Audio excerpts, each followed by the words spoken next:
So I can see Dr. Razia. Should I start, Dr. Razia? Yes, please. Thank you. I have joined for a while and then I have to leave for another meeting, but I'm here. Sure. So, Assalamu alaikum. My name is Kiran Amir and I am the Director Operations at Parsa Echo Pakistan.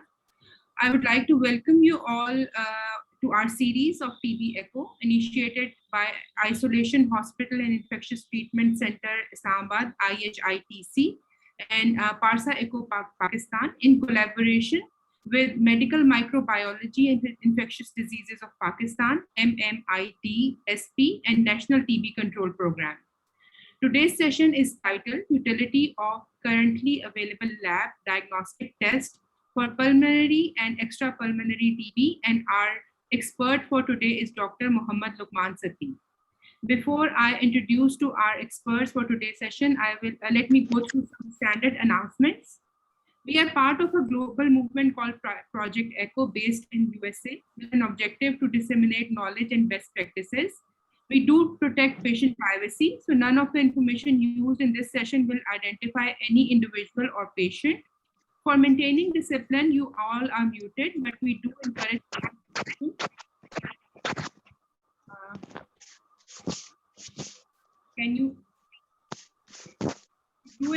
participation. So you can unmute yourself for questions and use the raise hand option for chat box.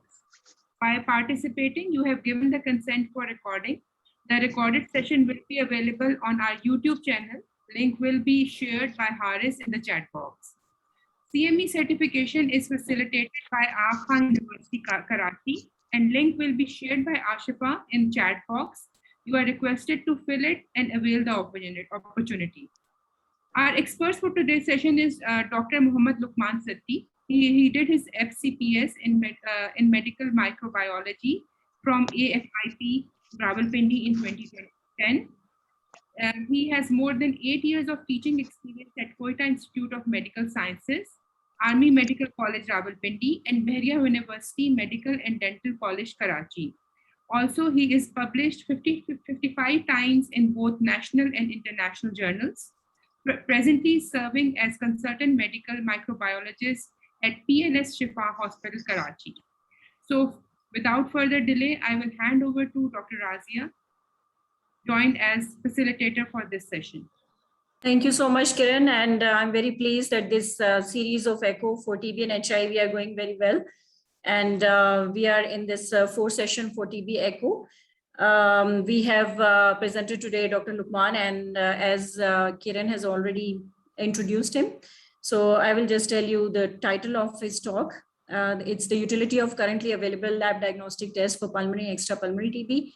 तो मेरा ख्याल है हम उर्दू और English दोनों ज़बान use करेंगे इसमें डायडेक्टिक के लिए. और अभी एक क्वेश्चन आया था कि how can we apply for the accreditation, तो उसके लिए एक लिंक शेयर किया जाएगा.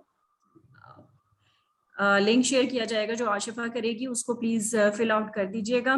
तो इवेल्युएशन के लिए एक लिंक होगा जिसमें प्री टेस्ट करना होगा, दैट इज़ ऑल्सो मैंडेटरी. उसके बाद एक लिंक शेयर किया जाएगा जिसमें पोस्ट टेस्ट होगा, और फिर at the end there will be link for evaluation. तो वो इवेल्युएशन बहुत ज़रूरी है. उसके बाद आप ये सर्टिफिकेशन भी ले सकते हैं.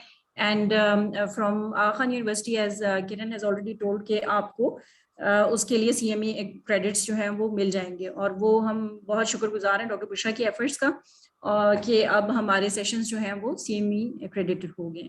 तो over to our speaker doctor Luqman for his presentation. I think there was a pre-test link share कर दें आशुतोष.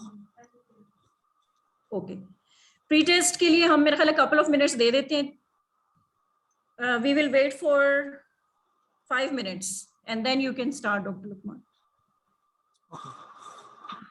हम साथ साथ बताते रहेंगे कि कितने लोगों के अभी प्री टेस्ट हो गए हैं. तो प्लीज आप सबसे गुजारिश है कि सब इस प्री टेस्ट लिंक को क्लिक करें.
So I think Dr. Lukman, you can go ahead with your session and the participants can start filling and they continue filling the. Okay, thank you very much. And how much time I have? You have 25 minutes, please, maximum. Oh, okay. Thank you. Thank you.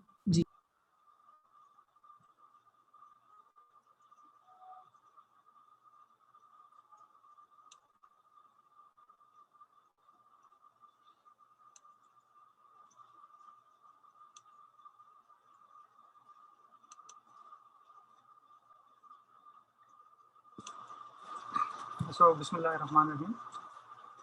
I hope everyone can see the slide. Okay. Whenever I was making this presentation, I was told that इसमें आपने उर्दू भी बोलनी है, English भी बोलनी है, क्योंकि आपके जीपीज भी होंगे, इसमें ट्रेनिंग भी होंगे, इसमें ऐसे लोग भी होंगे जो कि इनिशियली लर्न कर रहे हैं. So I have tried to make it very simple, as simple as possible, कि आपको टीबी के डायग्नोसिस के बारे में पता चले और कौन से टेस्ट अवेलेबल हैं, कौन से अवेलेबल नहीं हैं, कौन से टेस्ट हमें करने चाहिए. इसके अलावा मैं सोच रहा था कि कुछ इसमें सिनेरियोज भी शेयर करूँ, पर फिर बाद में मुझे पता चला कि इसमें टाइम चूँकि आपके पास लिमिटेड है 25 to 30 minutes, so scenarios present करना ज़रा मुश्किल था. सो कोशिश ये करूँगा कि आपके जो भी जहन में क्वेश्चन हैं वो आप चैट बॉक्स पे मैसेज करें. So I will try to answer के मुख्तलिफ सिनेरियोज में आप क्या कर सकते हैं. सो ट्यूबरकुलोसिस आप सबको पता है कि very common in Pakistan, probably Pakistan rank 5th world में 5th नंबर पे आता है, और बहुत से इस पे एफर्ट्स भी हो रही हैं WHO की तरफ से, NIH की तरफ से, इसके अलावा मुख्तलिफ जो हमारे इदारे हैं उनकी तरफ से कि इसको किसी तरह कंट्रोल किया जाए. सो कंट्रोल में इम्पॉर्टेंट चीज़ है कि अर्ली डायग्नोसिस. जैसे कि आप सबको पता है कि इनिशियल क्लिनिकल प्रेजेंटेशन सब ने पढ़ी होगी कि usually patient present with cough more than 2 to 3 weeks, then fever हो सकता है, नाइट स्वेट्स हो सकते हैं. कुछ पेशेंट जो हैं जिनको लिम्फ नोड्स बढ़ जाते हैं, और अक्सर जो पेशेंट कहते हैं कि हमारा वेट लूज हो रहा है. जब ये सिम्टम आते हैं तो फिर हम इसके अलावा कुछ एडिशनल जो एपिडेमियोलॉजिकल फैक्टर्स हैं वो भी जहन में रखते हैं, जिस तरह के कोई ट्रैवल हिस्ट्री है, कोई ऐसे एंडेमिक एरिया में, या पहले टीबी इन्फेक्शन हो चुका है, पहले ट्रीट हुआ है. इसके अलावा फिर और भी हम पॉसिबल एक्सपोजर सोचते हैं कि क्या और कोई इसका कोई कॉन्टैक्ट रहा है टीबी से, या किसी ऐसे पेशेंट है जो टीबी का था उसके पास ही गया है, उससे मिलता रहा है, या घर में कोई ऐसा पेशेंट है जो पहले जिसको टीबी हो चुकी है. सो ये सारी चीज़ें ध्यान में रखते हैं. बेसिकली डायग्नोसिस के लिए 3 हमारे पास क्राइटेरिया होते हैं. एक तो क्लिनिकल क्राइटेरिया जो आपको मैंने बता दिया. सेकेंड वन से रेडियोलॉजिकल क्राइटेरिया, जिसमें यूजुअली हम जो सबसे कॉमन सिंपल जो है वो एक्सरे चेस्ट कराते हैं, जो क्लिनिकल आपकी अगर पल्मोनरी इन्वॉल्वमेंट है. इसके अलावा फर्दर पे आप CT स्कैन वगैरह कराते हैं, वो एडवांस डिजीज़ में या आपको कुछ भी ना मिल रहा हो एक्सरे में. जो डायग्नोस्टिक में जो आपका यूजुअली कंफर्मेटरी आता है वो आपका लैब क्राइटेरिया होता है. लैब डायग्नोसिस में हमारे पास 3 मेन मोडेलिटीज़ हैं. एक तो जो सबसे कॉमन है, सबसे सिंपल है, और जो ऑलमोस्ट हर जगह पे यूज़ होती है जहाँ पे दूसरी फैसिलिटी नहीं है, that is microscopy. Then second जो हमारे पास मेथड है that is culture and DST means के कल्चर में अगर ऑर्गेनिज्म आ जाए तो उसको फर्दर हम ड्रग ससेप्टेबिलिटी टेस्टिंग करते हैं. हम देखते हैं कि कौन से इसको जो एंटी माइक्रोबैक्टीरियल्स हैं उन पे फिर हम टेस्ट करते हैं कौन से सेंसिटिव है, कौन से रेजिस्टेंट है. एंड थर्ड वन जो कि ज़्यादा एक्सपेंसिव हैं, जिन पर बहुत ज़्यादा रिसर्च भी हो रही है, वो है मॉलिक्यूलर मेथड.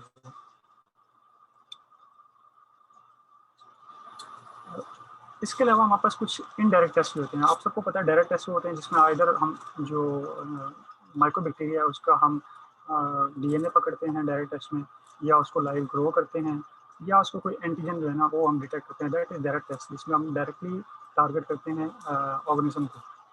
और सम टाइम आपको ऑर्गेनिज्म डायरेक्टली नहीं मिलता, then we go for the indirect test, जिसमें हम ऑर्गेनिज्म के अगेंस्ट जो बॉडी के रिस्पॉन्स है उसको मेजर करते हैं या उसको देखते हैं, जिसमें हमारे पास इम्यूनो डायग्नोस्टिक आगे आप सबने सुना होगा कि एक मॉन्टूज टेस्ट होता है, ट्यूबरकुलोसिस स्किन टेस्ट.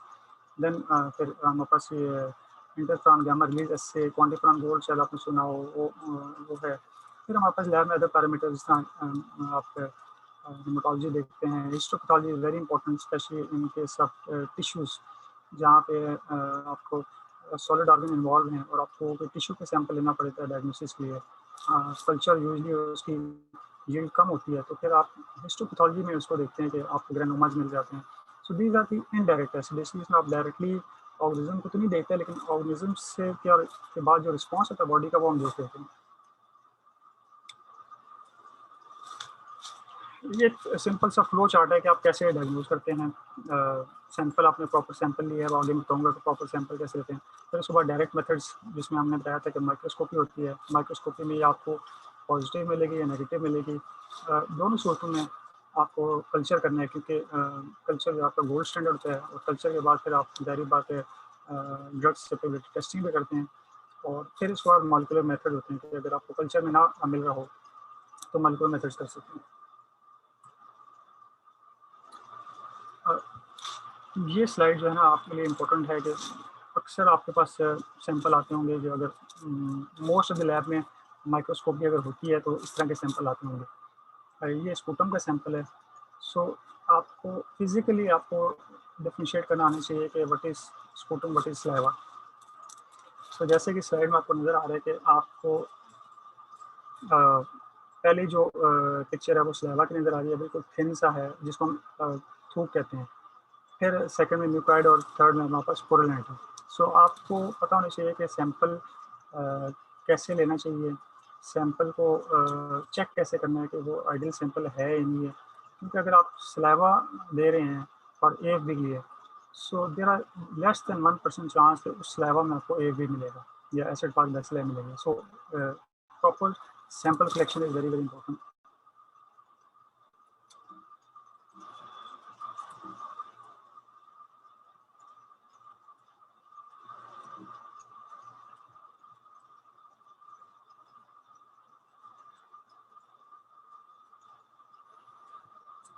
सॉरी बीच में थोड़ा सा सिस्टम हैंग हो गया था। So next slide this one. एक तो आप फिजिकली चेक कर सकते हैं, इसके अलावा आप माइक्रोस्कोपी पे भी सैंपल, स्पेशली जो रेस्पिरेटरी सैंपल हैं, स्पूटम हो गया, उसमें आप चेक कर सकते हैं कि अच्छी क्वालिटी का स्पूटम कौन सा है। So from this picture you can see that in the first slide, in the first picture it is good quality sputum, जिसमें आपको मेजॉरिटी आपको पस्सेस नज़र आ रहे हैं। थोड़ी सी पिक्चर ब्लर है, लेकिन आपको ये याद रखना चाहिए कि जो अगर स्पूटम सैंपल में पस्सेस ज़्यादा हैं और एपिथेलियल सेल कम है, it is a good specimen. जबकि सेकंड पिक्चर में आप देख लेंगे मेजॉरिटी जो आप सेल हैं वो आपको स्क्वेमस एपिथेलियल सेल नज़र आ रहे हैं, जो कि रिप्रेजेंट करते हैं कि ये सलाइवा है। क्योंकि सलाइवरी सिक्रीशन में आपके एपिथेलियल सेल होते हैं, जबकि जो आपके पस होते हैं वो डीप डाउन आपके लोअर रेस्पिरेटरी ट्रैक्ट से आते हैं। सो स्पूटम होगा तो पस ज़्यादा होंगे, और आपके अगर सलाइवा होगा तो आपके एपिथेलियल सेल ज़्यादा होंगे। तो saliva is basically unfit sample, इसका आपको कोई एडवांटेज नहीं होगा।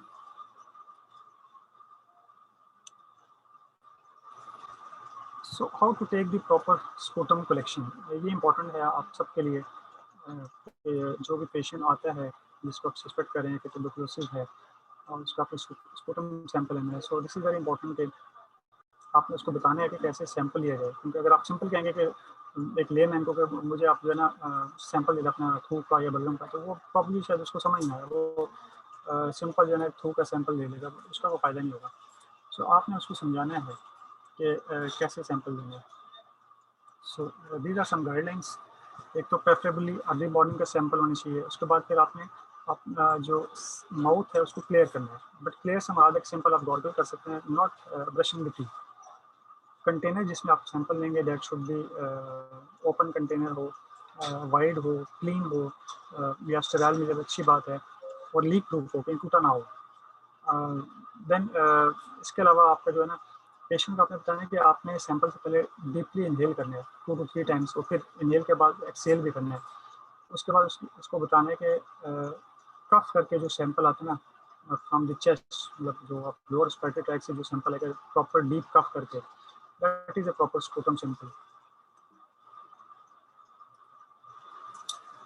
ये पिक्चर आपको इस पर नेट पे मिल भी जाएगी, गूगल पे आप सर्च करेंगे। So there are different other picture, but simple picture है कि आपने किसी को समझाना हो तो एक तो वही है कि नंबर 1 पे माउथ क्लियर करें, then breathe in and out करें 3 टाइम्स। और थर्ड क्या आपने स्पूटम सैंपल लेना है प्रॉपर कफ आउट करके, जो कि आप जोर लगा के सैंपल लेते हैं।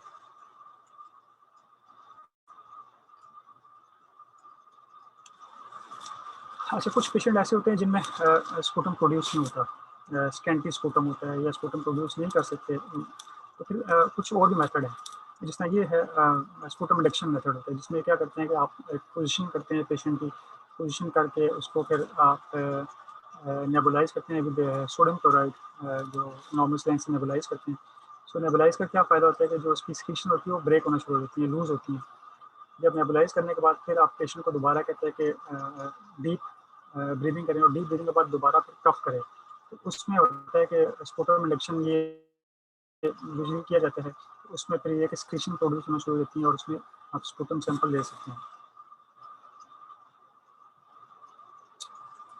लास्ट रिजॉर्ट पे फिर अगर आपके पास स्पूटम प्रोड्यूस नहीं हो रहा, नेबुलाइजेशन से भी नहीं हो रहा, एंड अगर आपको स्ट्रॉन्ग सस्पिशन भी है क्लिनिशियन को कि नहीं है, तो ट्यूबरकुलोसिस है और सैंपल भी लेना मस्ट है। सो लास्ट रिजॉर्ट में फिर then you go for the invasive procedure, मतलब ऐसे प्रोसीजर जिनमें डेफिनेटली मे बी आपको थोड़ा सा ना सेडेशन देनी पड़े। दीज आर लाइक आपको ब्रोंकियल लवाज ले सकते हैं, ईवी वॉशिंग ले सकते हैं ब्रोंकोस्कोपी करके, ट्रेकियल एस्पिरेट ले सकते हैं। सो दीज आर बेसिकली थोड़ा सा इन्वेजिव प्रोसीजर हैं। ये लास्ट रिजॉर्ट पे जब आपके स्पूटम प्रोड्यूस ना हो रहा और when you have very strong suspicion कि नहीं है TB. Majority of the cases जो आप देखते होंगे रूटीन में, वो around 80 to 85% they pulmonary tuberculosis mean से जो लंग्स की ट्यूबरकुलोसिस है, बट 15 to 20% केसेस में हमारे पास एक्स्ट्रा पल्मोनरी ट्यूबरकुलोसिस आते हैं। दीज आर एक्स्ट्रा पल्मोनरी जो है एक रियल चैलेंज है उनको डायग्नोज करना है, क्योंकि पल्मोनरी ट्यूबरकुलोसिस में यूजुअली आपको जो है ना ये माइक्रोस्कोपी पॉजिटिव मिल जाती है, कल्चर पॉजिटिव आया था या आपके मॉलिक्यूलर मेथड, लेकिन ये एक्स्ट्रा पल्मोनरी है, इनमें ज़रा यील्ड कम होती है, इनमें नंबर ऑफ वेसल भी कम होते हैं, इन स्पेसिमेन में यील्ड भी कम होती है। सो इनको डायग्नोज करना एक रियल चैलेंज होता है। So TB can involve any system, any organ, जैसे कि आपको नजर आ रहा है कि इन्वॉल्व प्लूरा इन्वॉल्व कर सकते हैं, सेंट्रल नर्वस सिस्टम कर सकता है, लिम्फेटिक सिस्टम कर सकता है, gastrointestinal, gastrourinary, genitourinary and bones and joints.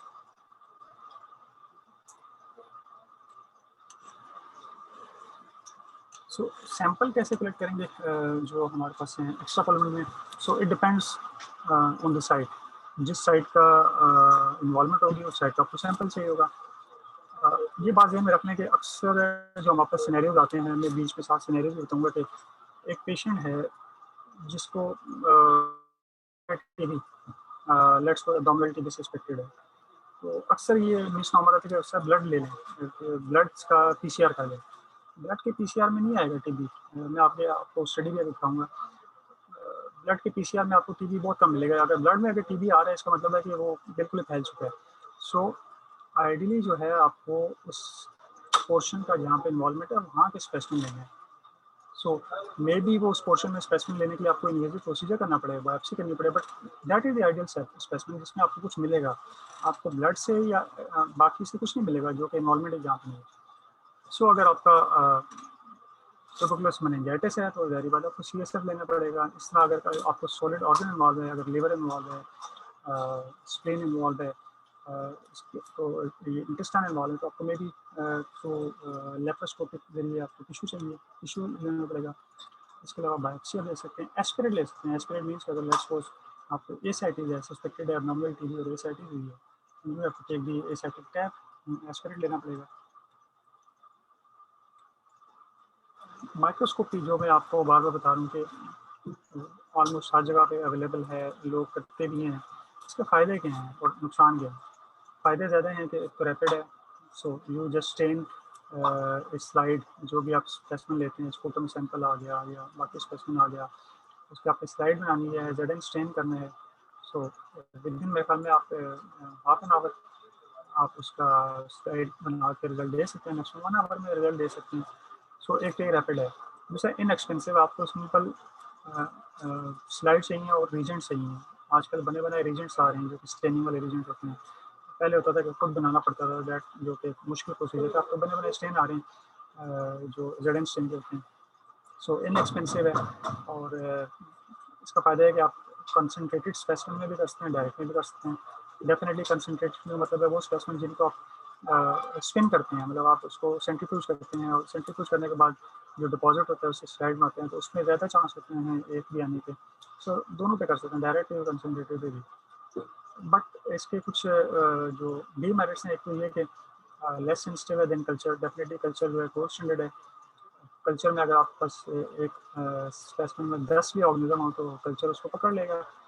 But smear positive के लिए आपको एटलीस्ट 5000 to 10,000 बेसिलाई चाहिए पर एम एल।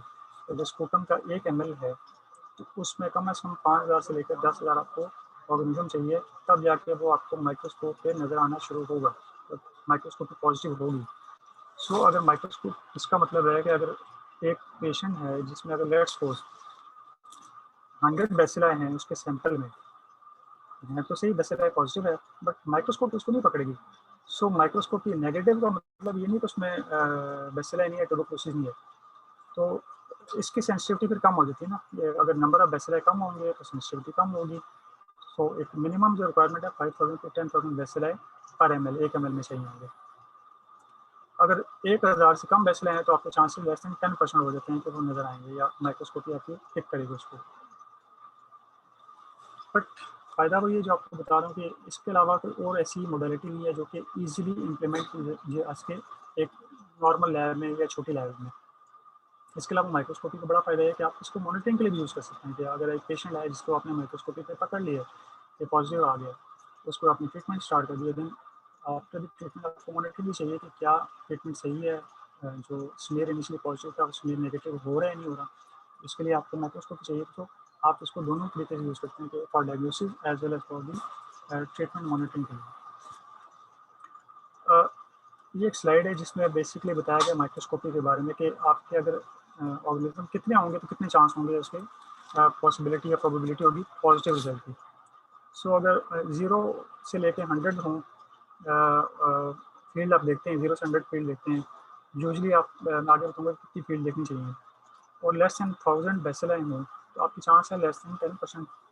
इस तरह अगर आप 300 फील्ड देखते हैं माइक्रोस्कोपी में और आपके 1 से 2 बैक्टीरिया हैं, टोटल 300 फील्ड में, तो आपको अगर नज़र आ रहे हैं तो इसका मतलब है कि उसके पर एम एल में होंगे 5000 to 10,000, तो चांसेस हैं कि 50% आपको नज़र आ जाए। अगर 1 से 9 हैं 100 फील्ड में तो इसका मतलब 30,000 है, तो 80% है। सो जो आपकी ऑर्गेनिज्म बढ़ते रहते हैं एक फील्ड में, इसका मतलब है उसमें पर एम एल स्पूटम में ऑर्गेनिज्म भी ज़्यादा हैं, तो प्रोबेबिलिटी ऑफ पॉजिटिव रिजल्ट भी ज़्यादा होगा।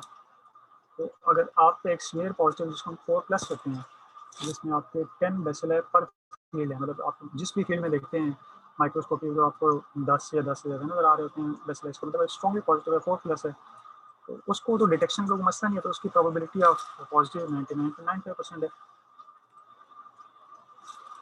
लेकिन इसमें प्रॉब्लम ये है कि कुछ फैक्टर्स हैं जो कि माइक्रोस्कोपी को अफेक्ट करते हैं। क्या क्या फैक्टर्स हैं? स्मीयर टेक्निक, कि आपने स्मीयर कैसे बनाया है, थिक बना दिया, थिन बना दिया, स्मीयर कितना बड़ा बनाया है, कितना छोटा बनाया है, कितनी क्वांटिटी ली, so these are smearing technique. इसके अलावा सैंपल क्वालिटी, जो कि आपको शुरू में बता चुका, अगर आप सलाइवा लेंगे सो लेस देन 1% चांस है कि सलाइवा में आपको कोई एक भी नज़र आ जाए।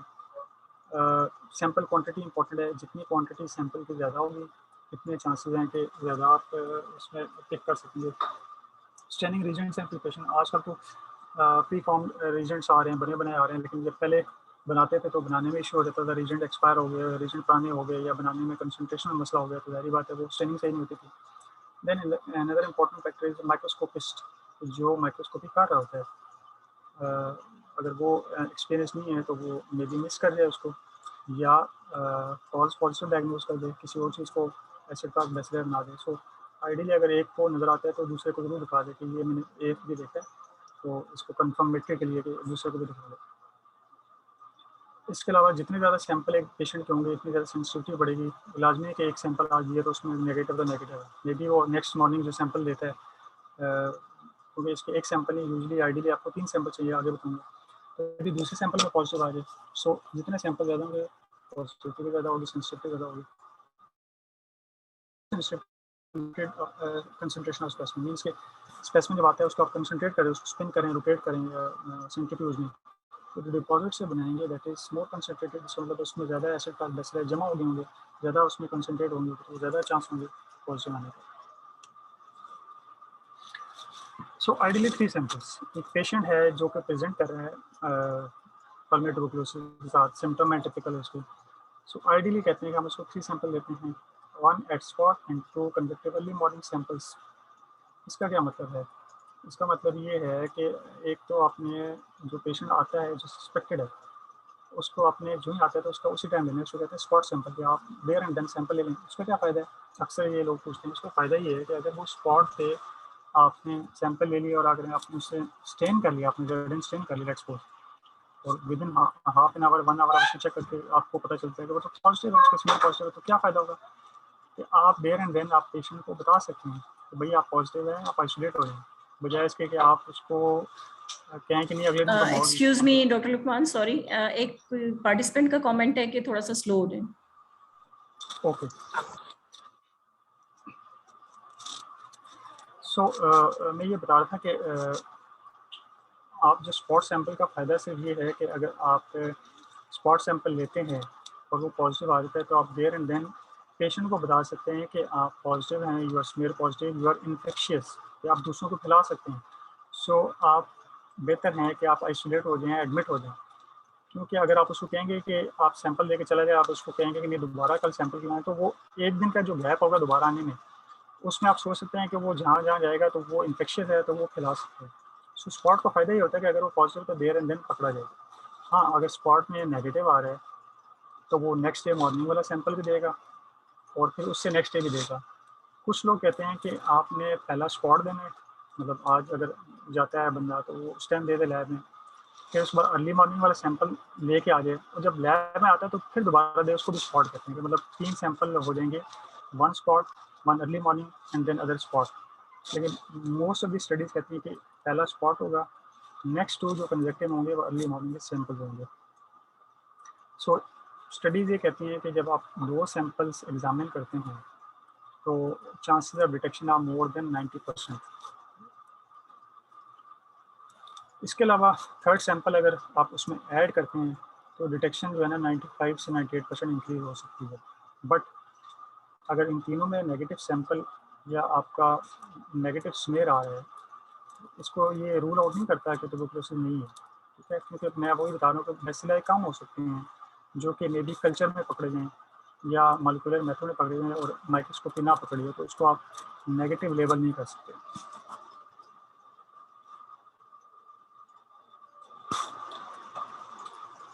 तो माइक्रोस्कोपी के मेनली 2 मेथड्स हैं, एक तो ज़ेडन स्टेन है, दूसरा हमारे पास ऑरोमिन स्टेन है जो कि फ्लोरेसेंट माइक्रोस्कोप। ऑरोमिन स्टेन की सेंसिटिविटी अच्छी है, जल्दी पिक कर लेता है क्योंकि उसमें चूँकि आपको फ्लोरेसेंट होती है तो जल्दी पकड़ा जाता है। बट प्रॉब्लम उसके लिए यही है कि तो आपको फ्लोरेसेंट डाई चाहिए, लेकिन इससे भी ज़्यादा प्रॉब्लम है कि आपको फ्लोरेसेंट माइक्रोस्कोप चाहिए जो कि बहुत कॉस्टली होती है। सो फ्लोरेसेंट माइक्रोस्कोप जो है ना ओनली रिसर्च लैब जो है उनमें अवेलेबल होती है। सो मेन स्टे फिर भी हमारा ज़ेडन स्टेन ही रहता है। अब आइडियली कहते हैं कि ज़ेडन स्टेन के लिए आपको 2 बाई 3 सेंटीमीटर की एक स्मेयर बनानी चाहिए, आइडियली जो है 2 बाई 3 सेंटीमीटर। इस 2 बाई 3 सेंटीमीटर स्मेयर में आपने 300 या 200 मिनिमम 200 अप टू 300 फील्ड्स देखनी होती हैं अंडर हाई पावर फील्ड, मतलब जो आपका ऑयल इमर्जन लेंस हो। फिर आपको देखने की भी टेक्निक आनी चाहिए कि आपने स्मेयर को कैसे देखना है। ये बहुत से लोगों को शायद इसका आइडिया ना हो, बट है बजट देखने में आप मिस करेंगे। So there should be a proper sequence of viewing a slide, कि आपने स्लाइड देखनी है उसका एक सीक्वेंस होनी चाहिए। आप इसको हॉरिजॉन्टली सीक्वेंस में देख सकते हैं स्लाइड को, वर्टिकली सीक्वेंस में भी कर सकते हैं। उसका फ़ायदा ये होगा जब आप सीक्वेंस में देखेंगे तो आप मेजॉरिटी ऑफ द फील्ड्स देख लेंगे और चांसेस है कि आप कोई फील्ड मिस नहीं करेंगे, ठीक है। तो फिर आप जब मिस नहीं करेंगे तो चांसेस है कि आप आइसोट पास बैसिलर अगर हैं तो वो मिस नहीं करेंगे, ठीक है। तो आपको ना फुल स्लाइड के लिए 300 फील्ड्स है, लेकिन आइडियली जो है कहते हैं कि 200 फील्ड्स देखें। और 200 फील्ड देखने का मतलब है कि एक जो स्किल्ड माइक्रोस्कोपिस्ट है जिसको मतलब देखनी आती है स्लाइड, उसको भी 5 मिनट लगेंगे उस स्लाइड को व्यू करने के लिए। लेकिन अगर एक नया बंदा है तो उसको कम से कम 15 मिनट लगते हैं आपको एक पूरी स्लाइड 300 फील्ड्स या 200 फील्ड्स को देखने के लिए। बट उस स्लाइड देखने के पैटर्न होनी चाहिए जो आप जो स्किल्ड होते हैं उनको पता होता है कि आपने जिग जैग किस तरह मूव करना है। लेकिन अगर आप स्लाइड देख रहे हैं और आपको पता है कि इसमें नज़र आ रहे हैं, हर फील्ड में नज़र आ रहे हैं, या हर 2 फील्ड के बाद नज़र आ रहे हैं, या हर 3 फील्ड के बाद नज़र आ रहे हैं, इसका मतलब पॉजिटिव है। तो फिर आपको पूरी स्लाइड देखने की ज़रूरत नहीं है। आपको नज़र आ गया तो ठीक है, नहीं तो आपको 1 मिनट में भी आप सारा स्कैन कर सकते हैं और आपको नज़र आ रहे हैं। सो ये हमारा रिपोर्टिंग का होता है क्राइटेरिया कि अगर आपको स्लाइड में AFP नज़र आ रहे हैं तो कैसे रिपोर्ट करेंगे। अगर कोई AFP नहीं है तो ज़ाहिर बात आप लिखेंगे नो AFP सीन। इस अब आपको पूरी स्लाइड में, और एक स्लाइड में आपको बता दूँ कि 300 फील्ड्स होती हैं। अगर 1 से 2 एसिड का बेसिला नज़र आ रहे हैं, ठीक है, तो इसका मतलब डाउटफुल है, तो उसको आपने सैंपल को फिर रिपीट करना है। अगर 1 से 9 बेसिला नज़र आ रहे हैं 100 फील्ड्स में, तो उसको हम 1+ कहते हैं। इस तरह 1 से 9 बेसिला नज़र आ रहे हैं पर 10 फील्ड, मतलब हर 10 फील्ड में आपको 1 से 9 नज़र आ रहे हैं, उसको 2+ कहते हैं। अगर 1 से 9 आपको पर फील्ड, मतलब जिस फील्ड में भी आप घुमाते हैं माइक्रोस्कोप को के लेंस को, तो आपको 1 से 9 बेसिला नज़र आ रहे हैं। So it means it is moderate category. इसको 3+ लेबल करते हैं, 3+ रिपोर्ट निकालते हैं। और मोर देन अगर 9 एसिड पास बेसिला, इसका मतलब है न्यूमरस है कि आप जिस फील्ड में करते हैं तो आपको मोर देन 9 आपको नज़र आता है। बात आपको क्लम्स एसिड पास बेसिला क्लम्स में नज़र आना शुरू होते हैं, तो इसको कहते हैं न्यूमरस या 4+। सो 4+ सबसे जो है ना हाई कैटेगरी होती है, जिसमें इसका मतलब है इसका जो लोड है एसिड पास बेसिला का स्पेसिमेन लोड है।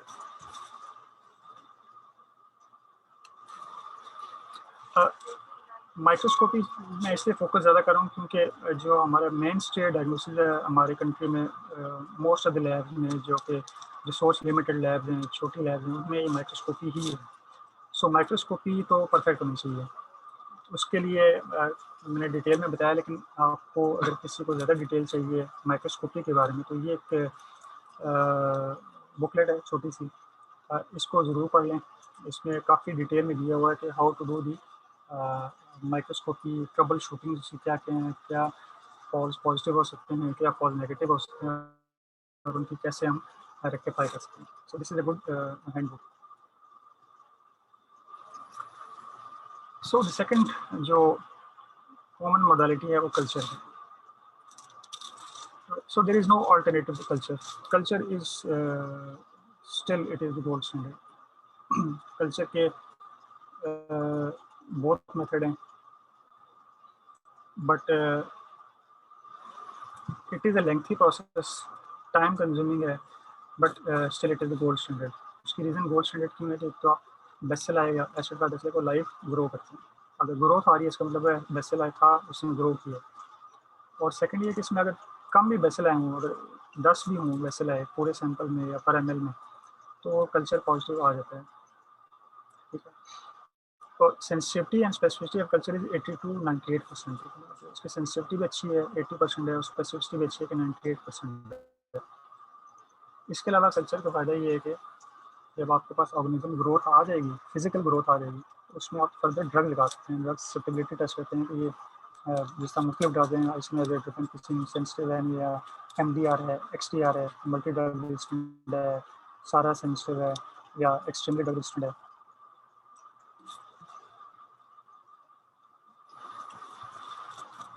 कल्चर के बहुत से मेथड हैं। ट्रेडिशनल मेथड जो हमारे पास हैं वो 3 टाइप के हैं।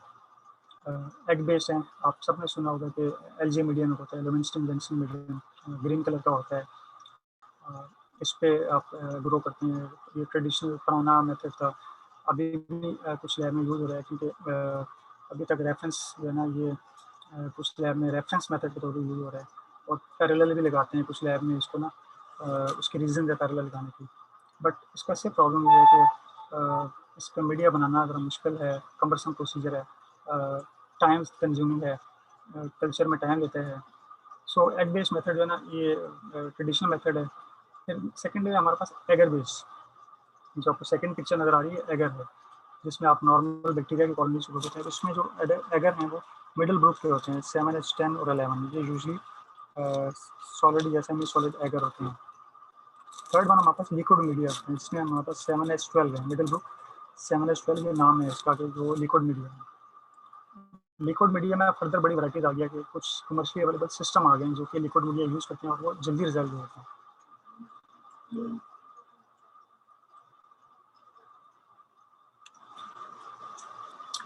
सो मैं बताया था कि लिक्विड मीडिया कुछ सिस्टम अब यूज़ हो रहे हैं, जिस तरह ये हमारे पास सबसे जो आप कहने कि दुनिया में सबसे ज़्यादा यूज़ होने वाला जो सिस्टम है टीवी का, that is this one, the MGRT 960, जो आपको नज़र आ रहा है फर्स्ट पीछे में, मिजेट कहते हैं इसको, बैकटेक का है मिजेट 960 सिस्टम। 960 इसलिए कहते हैं कि इसमें at a time 960 sample load हो सकते हैं। सो दिस इज इसमें जो मीडिया यूज है वो लिक्विड कल्चर वाला है, तो इसका फ़ायदा है बड़े, एक ऑटोमेटेड सिस्टम है और लिक्विड मीडिया यूज होता है। तो लिक्विड मीडिया जब भी यूज होगा तो ग्रोथ उसमें अच्छी होगी और ग्रोथ जल्दी होगी।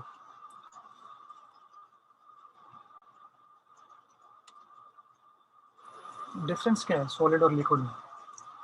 WHO रिकमेंड करता है कि आप जब भी किसी अच्छी लैब में आप कल्चर करते हैं तो एक सॉलिड मीडिया यूज़ करें और साथ ही साथ एक लिक्विड मीडिया भी यूज़ करें। सो जो ट्रेडिशनल लैब जो यूज़ कर रही हैं मोस्ट जो अच्छी लैब हैं वो या तो MGRT 960 यूज़ कर रही हैं, जो लिक्विड मीडिया है, सिस्टम है, ऑटोमेटिक सिस्टम है, और इसके साथ साथ LJ मीडिया भी पैरेलल यूज़ करती हैं, ये साथ साथ सॉलिड मीडिया भी यूज़ हो रहा है। ग्रोथ लिक्विड मीडिया में फास्टर होगी, 1 to 3 वीक्स में ग्रोथ आ जाएगी as compare to solid medium. Solid medium ज़्यादा टाइम होता है, 3 to 8 वीक्स में लेकिन सॉलिड मीडिया का मैं आपको फ़ायदा बताया था कि उसमें जो ग्रोथ होती है वो ज़्यादा बेहतर होती है एज़ कम्पेयर टू जो हमारे पास ना जो दूसरे जो रैपिड मेथड होते हैं या लिक्विड बेस्ड मेथड होते हैं। इसके अलावा कुछ स्टडीज हुई हैं कि जो कि अगर बेस में जो कॉलोनीज ग्रो हुई हैं तो उन्होंने डायरेक्टली उनको उन कॉलोनीज को माइक्रोस्कोप में देखना शुरू कर दिया कि आपने प्लेट पे आपने सैंपल लगाया तो वहाँ 2 या 3 दिन बाद उस प्लेट को निकालते थे और उसको माइक्रोस्कोप नीचे रख के प्लेट को देखते थे। उसका क्या फ़ायदा था, जब माइक्रोस्कोप नीचे रखते थे तो ग्रोथ अर्ली नज़र आ जाती थी। इसकी टिपिकल एक सर्पेंटाइन मतलब कॉलोनीज होती हैं, आगे मैं दिखाऊंगा, तो उसको कहते थे माइक्रो कॉलोनी डिटेक्शन मेथड। इसको आप लैब में रूटीनली यूज़ नहीं कर सकते क्योंकि बहुत मुश्किल मेथड है, काफ़ी इस पर टाइम चाहिए, एक्सपर्टीज चाहिए, बट ये एक मेथड है कि जो कि रिसर्च पॉइंट ऑफ व्यू से उन्होंने किया था और उसमें फ़ायदा ये हुआ था कि जो डिटेक्शन की वाली हो गई थी, आप माइक्रोस्कोप पे डायरेक्टली कॉलोनीज पहले देखना शुरू हो गए थे बजाय इसके कि आप नेकेड आई से देख रहे हैं। उसको कहते थे थिन लेयर एगर मीडियम या माइक्रो कॉलोनी डिटेक्शन मेथड।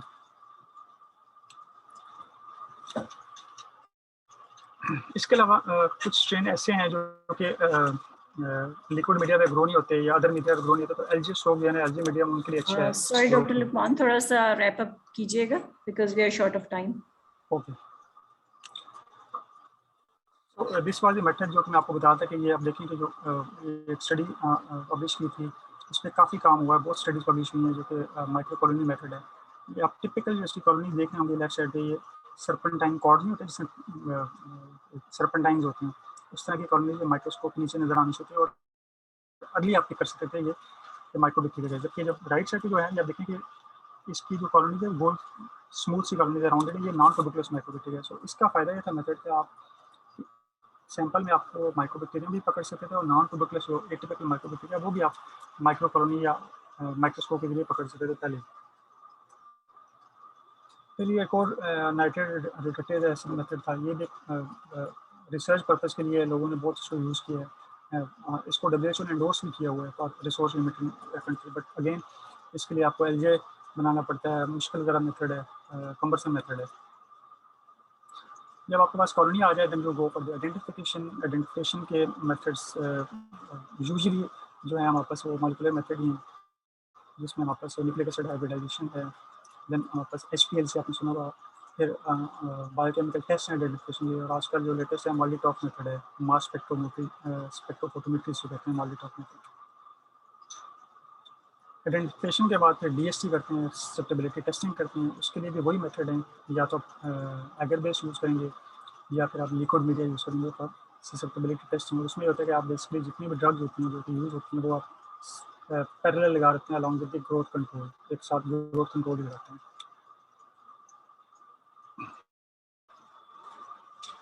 मैं थोड़ा सा स्किप करूँगा, जो इसमें इंपॉर्टेंट है मैं आपको थोड़ा सा बता देता हूँ। Gene expert, this is very important. WHO ने इस पर बहुत काम किया, WHO के बहुत स्पॉन्सर्ड लैब भी हैं, WHO ने बहुत से कंट्रीज़ को प्रोवाइड भी किया है जीन एक्सपर्ट, और ये ऑलमोस्ट पाकिस्तान में जितनी भी बड़ी सिटीज़ हैं, बड़ी हॉस्पिटल हैं, वहाँ पे प्रोवाइड हुआ है। इसका फ़ायदा है कि आप विदिन 2 आवर्स आप ना सिर्फ डिटेक्ट कर सकते हैं कि एसिड फास्ट बेसिल है ही नहीं, बल्कि साथ साथ ये रिफेम्पेसिन रेजिस्टेंस भी बता सकते हैं कि वो है ही नहीं। सो आप जल्दी डिटेक्ट कर सकते हैं कि ये MDR है, जिसको MDR को आपको पता होगा जो कि 2 आयनिस रिफेम्पेसिन से रेजिस्टेंट होता है कि सेंसिटिव टीबी है। सो जीन एक्सपर्ट जो है इसने रेवोल्यूशनराइज कर दिया था डिटेक्शन को, बट इसका प्रॉब्लम है कि gene expert is very good for the respiratory samples, जो कि स्पूटम हो गया या रेस्पिरेटरी सैंपल्स। एक्स्ट्रा पल्मोनरी के लिए अभी भी इसकी सेंसिटिविटी लो है।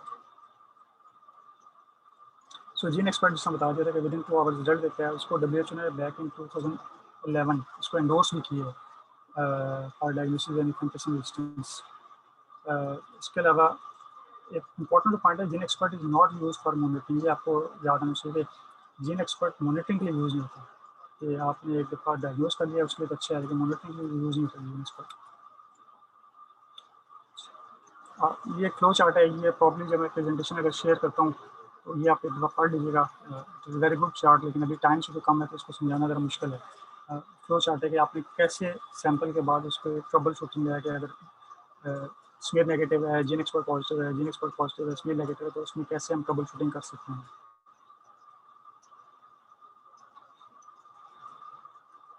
इसके अलावा हमारे पास एक यूरिन एंटीजन टेस्ट भी है, जिसको लाइपो एराबिनोमेनम कहते हैं। बेसिकली ये ऐसे पेशेंट जो इम्यूनो कॉम्प्रोमाइज है, HIV पेशेंट, जिनमें जो बेसिल का लोड कम होता है, डिटेक्शन बहुत मुश्किल होती है, क्योंकि लोड कम होता है।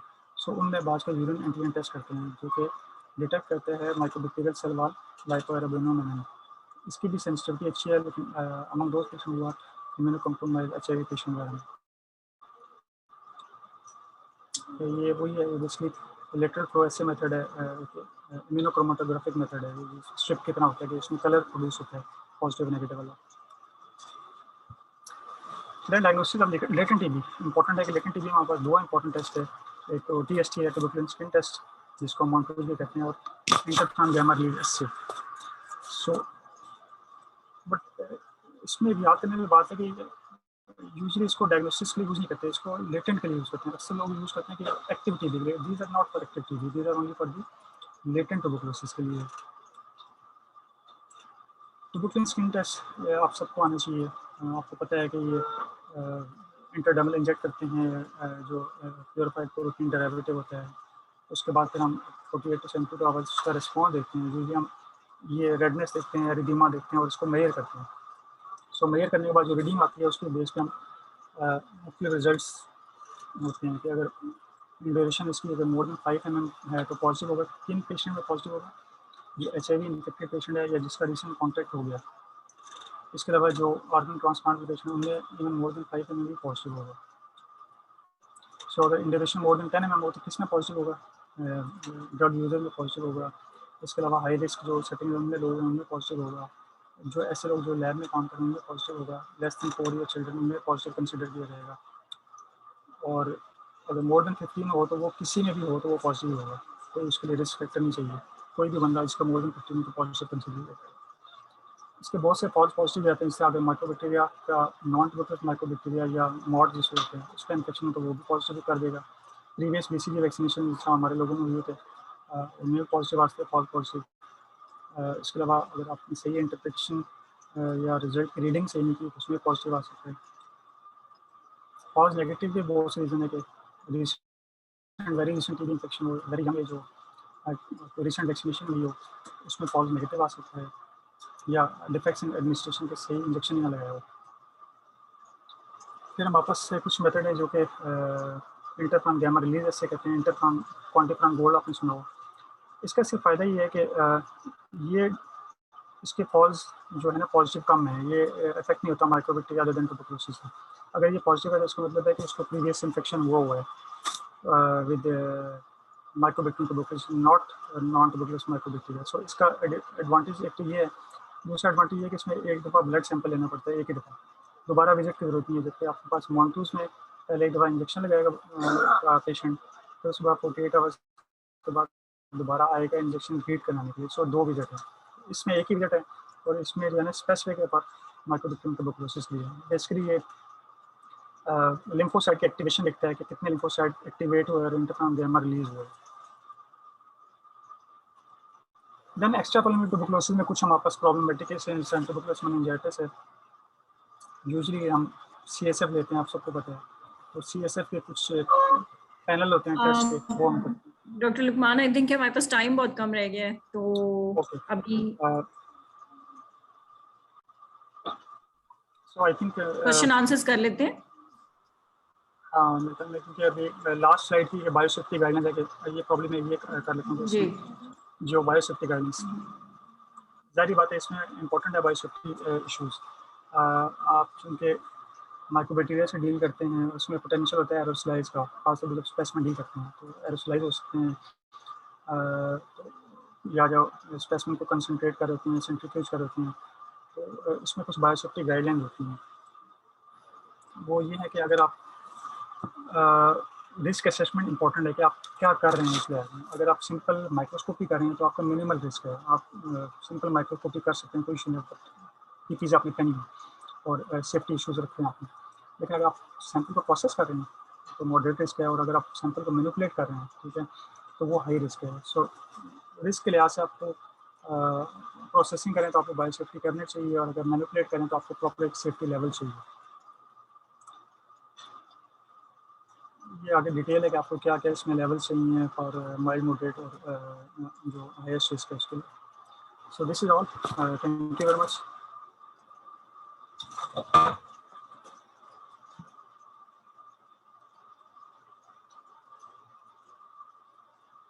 जी, thank you doctor Luqman. Question answers एक आया है from Humaira Shafi, which IGRAs are available in Pakistan and any idea about the price?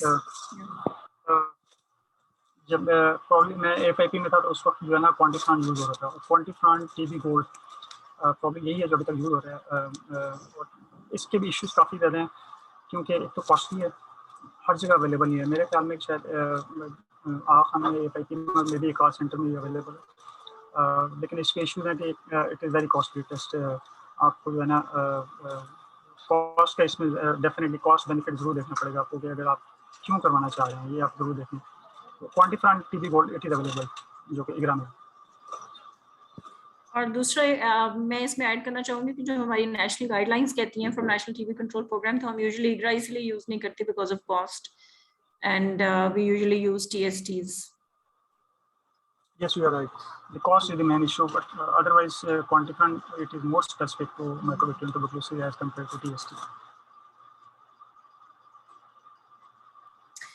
So we have also shared the evaluation link. Okay, so there's another comment from Dr. Faiz Ahmed Raza. We are getting rifampicin indeterminate more than usual after switching to Gene Expert Ultra kits. What is your experience? So I have no experience with the Gene Expert Ultra kits, but definitely I have experience with the Gene Expert. Definitely उसमें आते हैं indeterminate results. हम usually ये करते हैं कि उसमें sample हम रिपीट करते हैं 1 to 2 वीक्स के बाद, और अक्सर होता है कि जो 2 वीक्स बाद जो रिपीट करते हैं तो वो पॉजिटिव आ जाते हैं, रेजिस्टेंस रिफैम्पिसिन। बट मुझे अल्ट्रा का ऐसा कोई एक्सपीरियंस नहीं है। Right. Thank you, Dr. Faiz, for pointing it out. और हम भी अपने NRL के डेटा से देखेंगे, because नेशनल TB प्रोग्राम ने recently GeneXpert ultra kits use करना शुरू की हैं. So this is a good information for us to look at this rifampicin indeterminate. Ji, any other question? ये हमने evaluation काइंडली शेयर किया है, इसको जरूर फिल कीजिएगा, इसी पे आपको क्रेडिट्स भी ऑफर होंगे.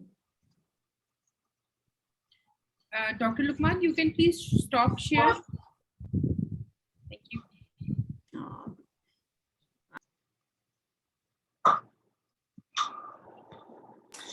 Any other question from any participant?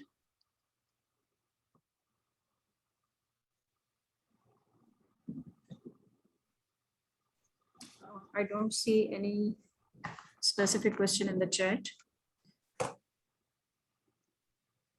So, Kiran, if we, in the interest of time, I think we may wrap up. If everybody are you going to share the results of the pre-test and post, because just want to look at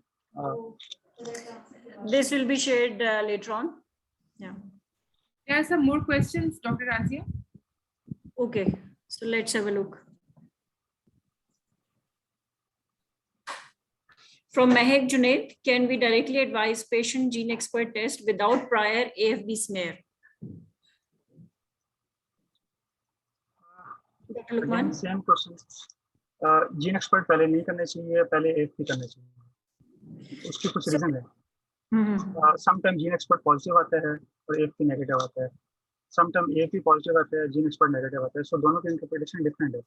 आप अगर simple GeneXpert को follow करेंगे तो मेरे ख्याल में वो सही नहीं रहेगा. So always microscopy then GeneXpert. हमारे पास जो सैंपल आते हैं आपने अक्सर देखा होगा ऐसी लैब जहाँ पे यूजुअली ये सारी फैसिलिटीज अवेलेबल होती हैं, जीन एक्सपर्ट की भी, कल्चर की. तो सैंपल जब आते हैं तो उसमें एक टेस्ट नहीं लिखा होता है, यूजुअली बैटरी ऑफ टेस्ट लिखे होते हैं कि माइक्रोस्कोपी, कल्चर, जीन एक्सपर्ट. तो हमें पता होता है कि जो भी सैंपल रिस्पायरेटरी आया है या दूसरा सैंपल गया और जिसका जीन एक्सपर्ट लिखा है, तो हम पहले से माइक्रोस्कोपी करते हैं उसकी. सो माइक्रोस्कोपी इज मस्ट. राइट. लेकिन अभी जो हम एज अ प्रोग्राम देखते हैं तो WHO की गाइडलाइंस ये कहती हैं, बिकॉज हमने अपफ्रंट एक्सपर्ट टेस्टिंग को भी याद रखना है फॉर द यूनिवर्सल DST, उसकी टेस्टिंग को बढ़ाने के लिए, मींस के just to meet the targets. तो कुछ साइट्स आपको ऐसी भी मिलेंगी जहाँ पे अपफ्रंट जीन एक्सपर्ट टेस्टिंग भी की जा रही है और प्रोग्राम भी इसको सपोर्ट कर रहा है, just because of these new guidelines available for us in terms of जो टारगेट्स हैं WHO NTP स्ट्रेटेजी की. तो इसमें ये एडिशन है. और question, if I am missing something, Kiran please remind me. Post test का क्वेश्चन है, so we have already shared the post test link.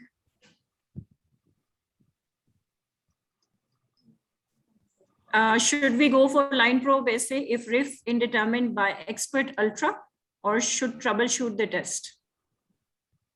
From Mohammed Shoaib. I think line probe assay. But again वही problem है कि line को बस से फिर आपको रिसर्च सेंटर पे मिलेगा.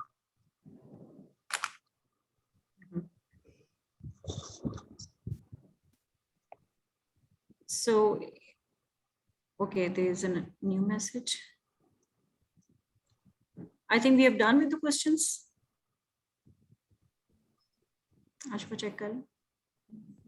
आप सबने kindly post test and evaluation जरूर फिल करना है, बिकॉज इस इवैल्यूएशन पे ही आपका लिंक करेगा.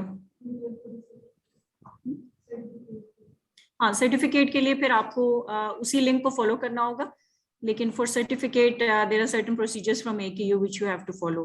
तो क्रेडिट आवर्स तो इसके फ्री ऑफ कॉस्ट है, लेकिन सर्टिफिकेट की मिनिमल कॉस्ट है एसोसिएटेड. जी, please share details.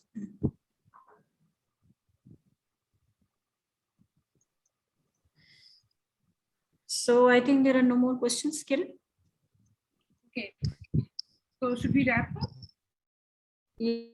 Yes. Okay. Thank you, Dr. Lukman. We are grateful and thankful to all you spokes who have joined us, and we are also very thankful to our chairman, Parsa Trust, Mr. Chaudhry Suhail Akhtar, our director, Dr. Asad Ali Chaudhry, Dr. Amna, our facilitator, Uzair, our coordinator, Haris for IT support, and Salman. Allah Hafiz. Uzair, you can call off the meeting, please. Thank you so much. Thank you so much for this interesting session. Allah Hafiz.